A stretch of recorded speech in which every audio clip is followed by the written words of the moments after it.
సరే, 2026 నాటికి ఆంధ్రప్రదేశ్ పరిపాలన, రాజకీయ స్వరూపం ఎలా ఉందో ఓసారి చూసేద్దాం. 2026 నాటికి రాష్ట్రంలో జిల్లాల సంఖ్య అధికారికంగా 28. ఇది ఈ మధ్య మారింది.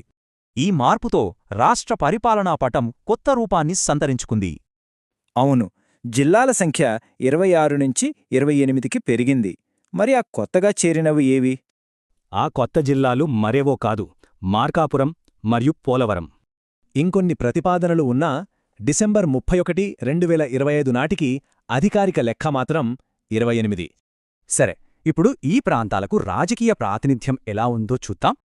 ఆంధ్రప్రదేశ్ శాసనసభలో మొత్తం ఎమ్మెల్యే సీట్ల సంఖ్య 175.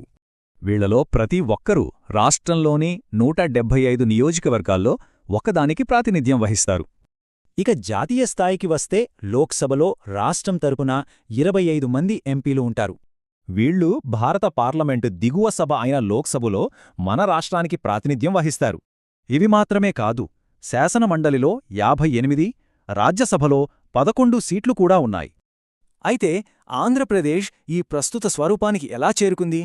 దాని వెనుక పెద్ద కథే ఉంది. చూడండి, 1953 నుండి 2025 వరకు రాష్ట్ర స్వరూపం అనేక కీలక దశల్లో మారింది. మొత్తంగా చూస్తే ఈ పట్టికలో కీలక సంఖ్యలన్నీ స్పష్టంగా ఉన్నాయి. గుర్తుపెట్టుకోండి.